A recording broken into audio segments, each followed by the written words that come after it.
Thank you for joining me. Today, I want to bring you into a moment that, if it were to occur, would mark one of the most extraordinary turning points in modern political and military history. Imagine a scenario where some of Russia's most renowned generals stand before the public, not in celebration of triumph, but in an unprecedented admission of strategic failure, followed by an even more shocking call for President Vladimir Putin to resign.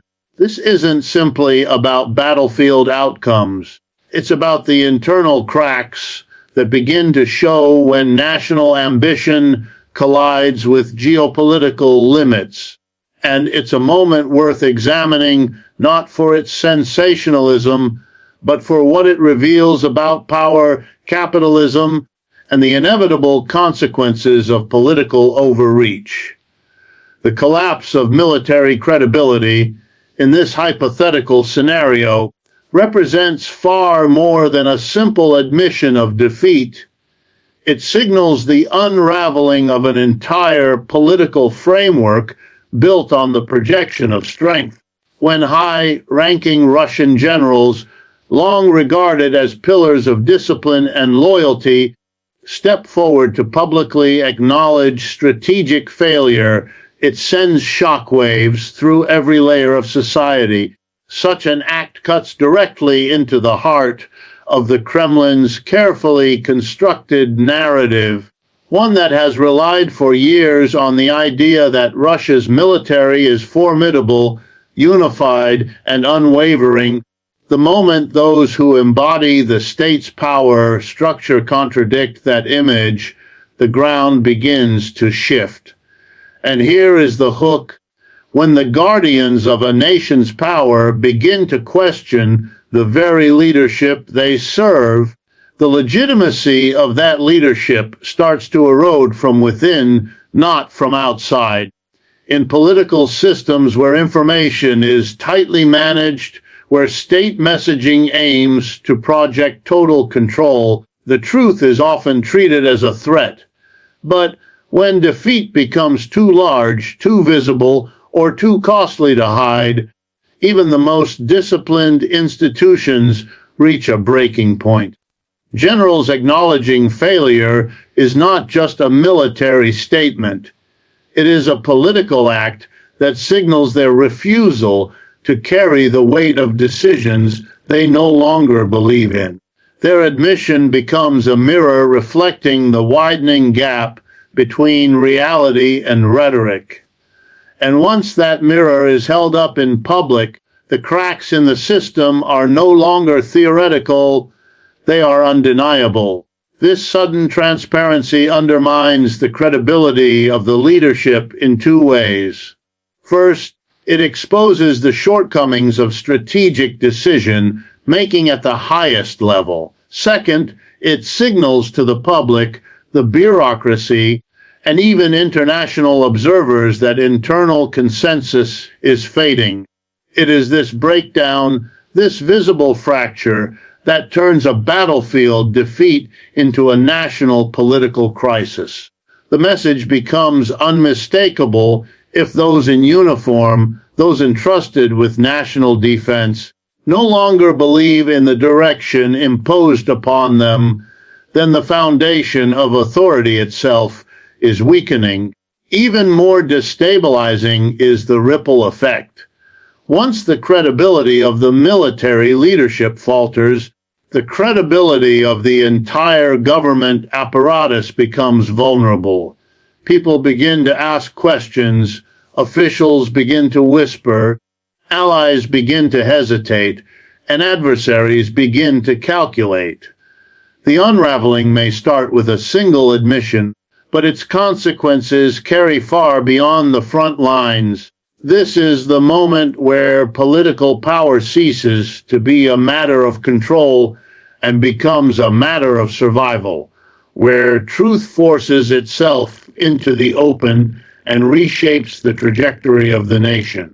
The crisis of confidence in Putin's leadership in this imagined scenario does not emerge abruptly or without warning. It grows quietly, like a pressure building beneath the surface, until it breaks through with undeniable force. When senior generals publicly call for his resignation, it marks a profound rupture between the political authority of the Kremlin and the operational realities experienced by those tasked with executing its decisions. This moment is far more than a disagreement over strategy. It is the collapse of a relationship built on command, obedience, and trust. And here is the hook: when the inner circle begins to question the center of power, it signals that the system is no longer afraid, it is exhausted. For years, Putin's leadership has relied on a carefully cultivated image of control, decisiveness, and strategic vision. His authority has been reinforced by a network of loyalists, a tightly managed information landscape, and a political culture where dissent rarely breaks the surface.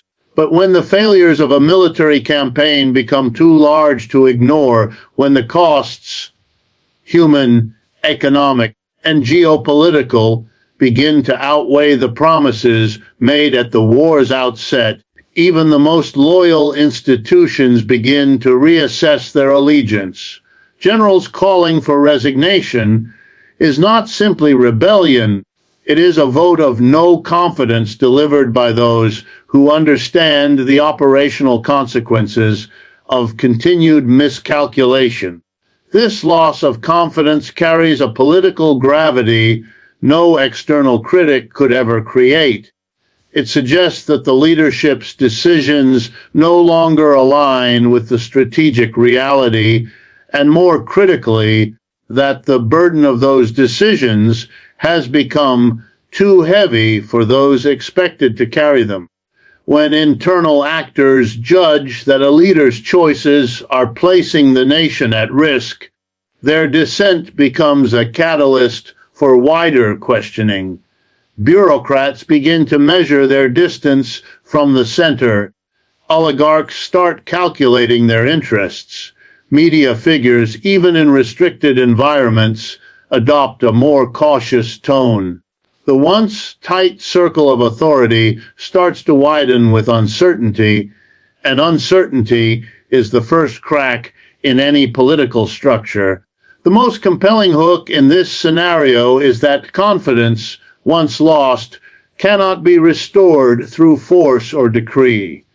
It must be earned, and if it cannot be earned, power begins to slip, quietly at first, then decisively.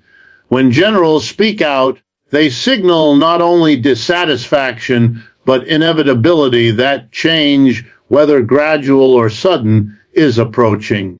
And that is where the true political drama begins, not in the resignation itself, but in the moment the system realizes the leader no longer commands belief. An internal power struggle of this magnitude does not erupt overnight. It brews in silence, behind closed doors, in the shadows of elite meetings and military briefings. When Russian generals publicly challenge the Kremlin, it signals that the quiet friction within the leadership has crossed a threshold and is now impossible to contain. What was once discreet disagreement becomes open confrontation, and in political systems built on centralized authority, that shift is seismic. Here is the hook. When factions inside the state stop competing for influence and instead start competing for survival, the power struggle becomes unstoppable.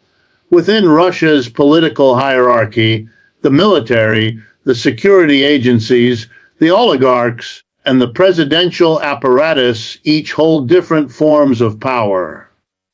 Under normal conditions, these factions operate in a tense but functional balance, unified by loyalty to the president. But when defeat or mismanagement exposes weaknesses at the top, those factions begin to reposition themselves. Generals admitting failure is not only a critique of strategy, it is a declaration that their faction will no longer carry the political cost of decisions they did not make. Their public dissent is the first visible sign of a deeper realignment taking place behind the scenes.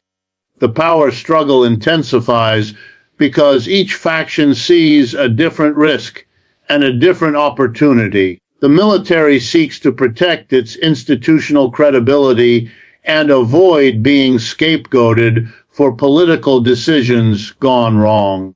Security agencies quietly assess whether loyalty to the president still serves their long-term interests.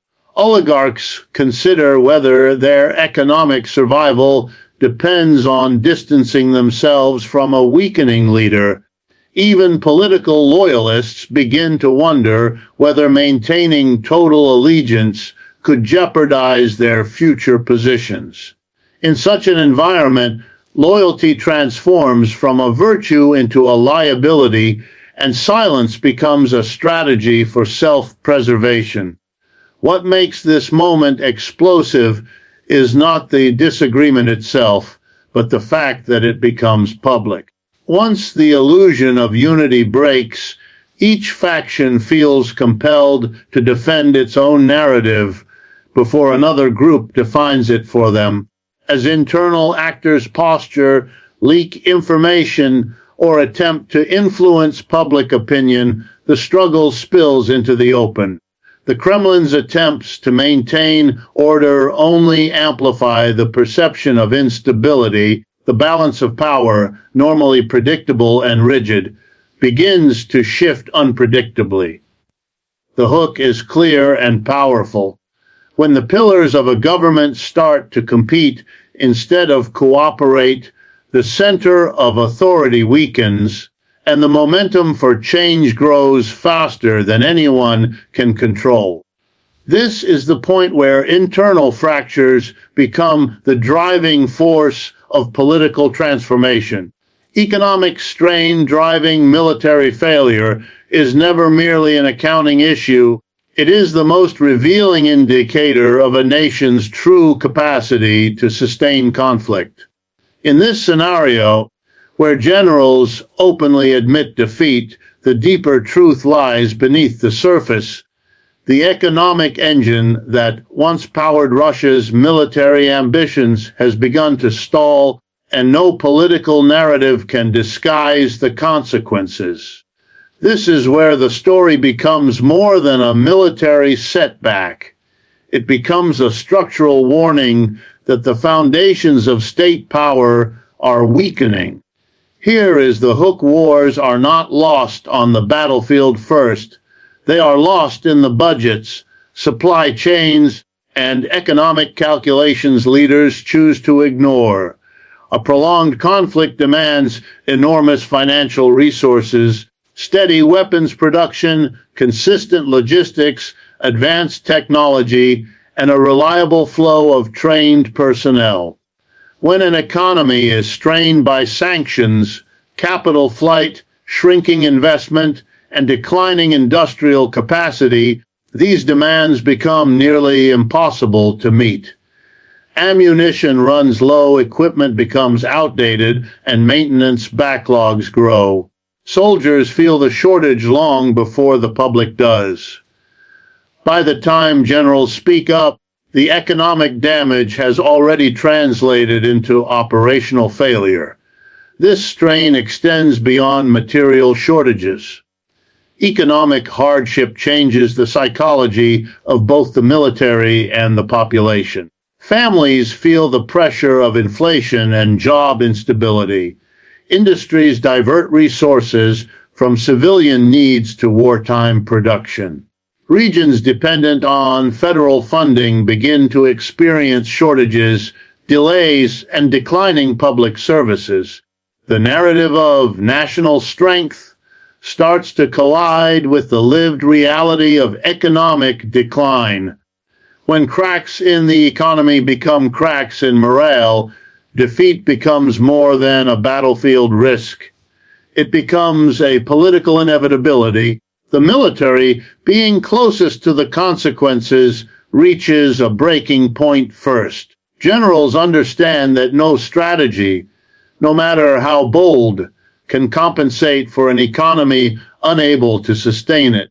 Their public acknowledgement of defeat is also an acknowledgement that the economic resources required to reverse the situation simply no longer exist. What makes this moment especially volatile is that economic strain is not easily reversed.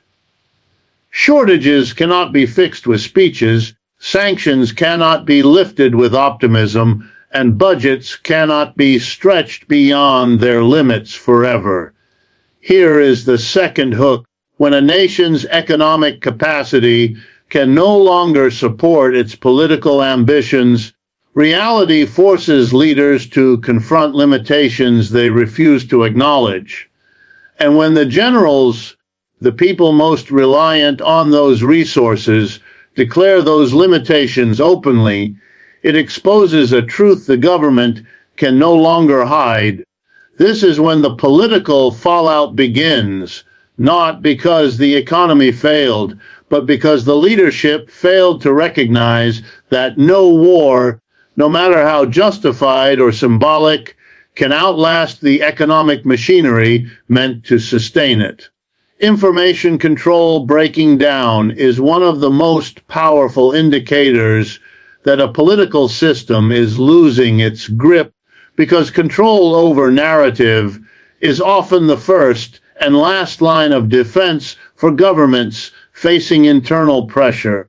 In this imagined scenario, where Russian generals publicly contradict the Kremlin's message, the rupture is not only symbolic, it is systemic. For years, state-controlled media and tightly managed communication channels have shaped a narrative of strength, progress, and strategic clarity. But when the very institutions expected to uphold that message begin to speak independently, it signals the collapse of the invisible machinery that keeps the state's authority intact. And here is the hook. When truth begins to escape through the cracks, no amount of censorship can contain the consequences. Information control relies on alignment. Political leaders define the message, security agencies enforce it, media outlets amplify it, and institutions repeat it. The system works as long as every layer participates willingly or at least obediently. But military leaders, faced with the reality of operational failures, reach a point where the cost of repeating the official narrative becomes too heavy. They see the losses firsthand. They witness the shortages, the declining morale, the miscalculations that speeches cannot erase. So when their public statements diverge from the state's approved script, it is not merely an act of honesty, it is an act of necessity. They speak because silence no longer protects them, it endangers them. This divergence sends a shockwave through society. Citizens who have long relied on official messaging begin to question what else might have been concealed. Independent journalists, though restricted, sense an opportunity to push boundaries. Even international observers reinterpret previous claims through a more skeptical lens. The state begins to lose not only control of information, but control of interpretation. That shift is subtle at first, but once it begins, it accelerates rapidly. What amplifies the crisis is the public nature of the general's statements. When dissent emerges from within the government's own ranks, it carries a credibility no outsider could match. It reveals that the information barrier, built over years through propaganda, censorship, and political pressure, is no longer airtight.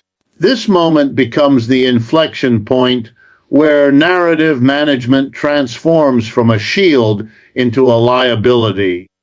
Every attempt to suppress the contradiction only draws more attention to it.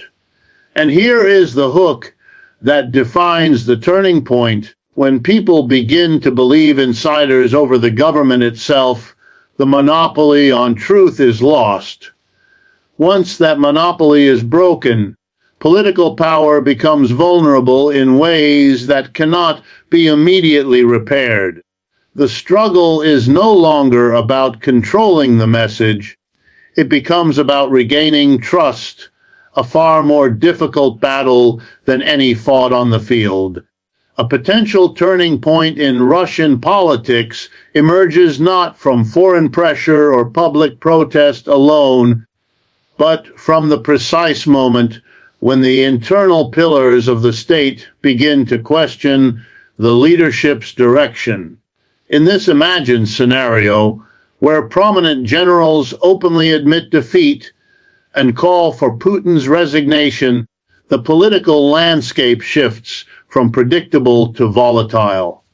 Such an event does not merely challenge authority, it redefines it. And here is the hook: true political change rarely begins at the surface.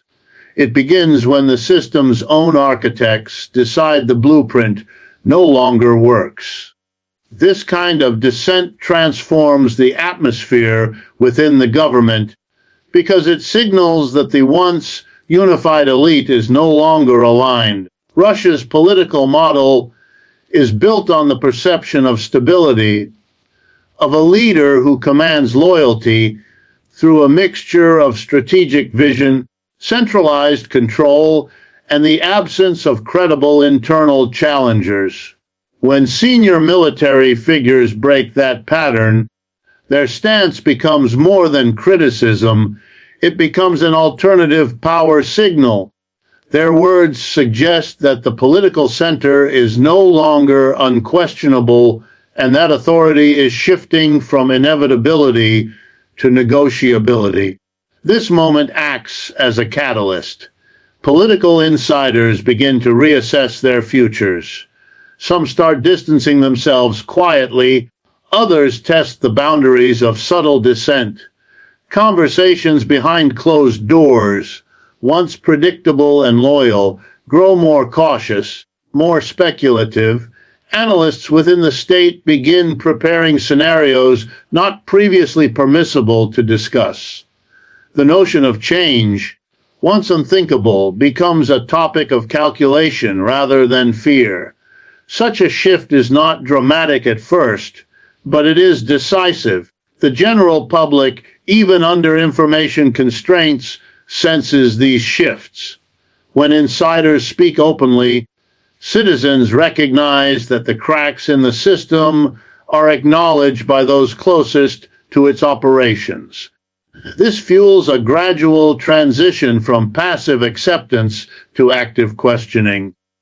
The foundation of power, public belief in the leadership's competence, begins to weaken. Political turning points occur not when a leader loses control, but when the people and the elite believe that control is already slipping. And here is the hook that defines the real transformation. When the possibility of political change becomes discussable, it becomes imaginable. When it becomes imaginable, it becomes achievable. Internal dissent opens doors that were previously locked, and once those doors are unlocked, the political energy flows in unpredictable directions.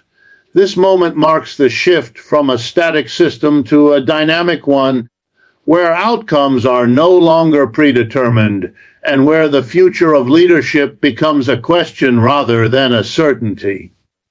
So, what does this moment teach us? It teaches us that no regime, no matter how fortified, is immune to the pressure of reality. It teaches us that the consequences of economic mismanagement, political arrogance, and military overextension cannot be avoided indefinitely. And most importantly, It reminds us that power rests not in the hands of one man, but in the collective institutions that sustain the state. When those institutions begin to speak with one voice, especially one of condemnation, the future becomes uncertain and the possibility of change becomes undeniable. Thank you for listening. Let this analysis serve as a reminder: history does not move quietly. It moves when those inside the system decide the truth can no longer be hidden.